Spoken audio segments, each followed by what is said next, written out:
Hollywood sucks here. All right, I'm back with another video. Yeah, this is a review of a movie that I consider to be, this is my opinion, to be good as far as sequels go, is Terminator 2. And that is the Chronicles of Riddick. Okay? Death of Teacup. Yes, this is one of the best sequels, definitely one of the best sci-fi sequels ever made. And start off with it. Let's start off with the main character, Riddick, played by Vin Diesel, who got to be one of the best sci-fi characters in the last 20 years. And as far as the series, the Riddick series goes, in my opinion, this is the best one. The director's cut. I don't know if you can see it. The director's cut right there. So this is the best one. And this is a classic anti-hero story. That's what the premise of this movie is basically because Riddick is basically an anti-hero. But this is a classic anti-hero story where basically the anti-hero has to save the world or save the planet or save the universe or something like that, which is basically the plot of this movie. The necromongers are trying to, convert everybody to their way of thinking. And as far as, joining the Underverse, and Vin Diesel, he doesn't really want to get involved, but he has to get involved. And plus he feels like he has to protect the Kira character who was in the first movie as Jack, the little girl. And and the action scenes were pretty good. This has some of the best action scenes, like the scene in Crematoria where they're fighting the necromongers, where the sun is coming up and they're trying to escape the sun rays, the solar flares. Yeah, that was pretty good. Then there's the fight scene at the end. That was pretty good where he fights Lord Marshall, who was actually a pretty good villain. He reminded me of Thanos a little bit, now that I think about it, but he wasn't as corny or cheesy. It's like a Marvel movie. And another thing I liked about this movie, I liked the tone of the movie. It had a dark, ominous sci-fi tone, which is what great science fiction action movies should have, like in the Alien Saga or in the Predator series or the first two Predator movies. That's the kind of tone you need when you want the audience to be engaged in the world. And that's another thing about this movie. This movie, like John Wick, it builds on the world. The first movie was just about the characters stuck on a planet fighting those creatures. But this builds on the world, that there's other worlds, there's other civilizations and stuff like that. That's good. I like Cal Urban as Vago. He was good as Vago. Thandie Newton was good as his wife. And, there are no real bad performances in this movie.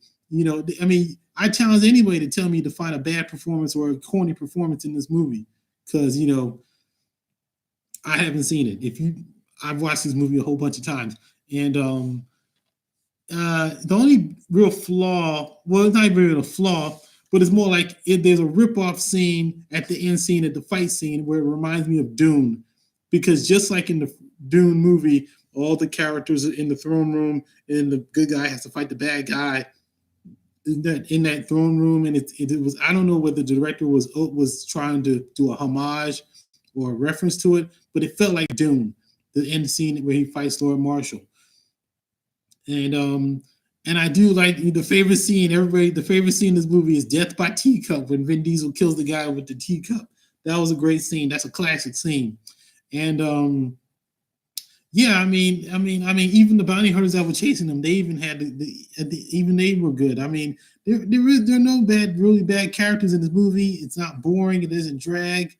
The cinematography is pretty good. I like the dark colors. Like I said, the tone of the movie was good. The music was decent. And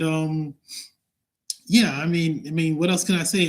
This is probably one of the best science fiction movies in the last 20 years. I rank it up there with Terminator 2 as far as sequels, as far as like from the progression from the first movie to the second movie. Okay, that's how I do. That's how I look at this. And that's just my opinion on this. This is really a quick review, but I recommend this to anybody who likes science fiction. If you like hardcore science fiction, this is it. Movies today, they're too busy focused on DC and Marvel. They make it see, or Disney Star Wars. Like this movie right here is 10 times better than any of the crap that they put out with Star Wars as far as Marvel, as far as Lucasfilm Disney. This is way better than Rogue One, definitely better than Solo, definitely better than the other two, The Force Awakens and The Last Jedi, as far as great science fiction. Like I said, the reason why I'm bringing up this movie is because I feel like this is an underrated classic, and it hasn't been acknowledged for how good it is. This is a pretty good movie. I challenge anybody to tell me that this movie is cheesy. There's nothing cheesy about it. It's not a B movie where it's so bad it's good. This is actually a good movie, a good suspenseful science fiction thriller. Okay, and that's pretty. I mean, I don't know what else. Oh yeah, Dame Judi Dench, she was good in it. She was good as the Elemental, and Keith David, he had a small role in it from the first movie. He played the Muslim. Yeah, he was good in this too. But yeah, like I said, this is it right here. This is the best in the Riddick series.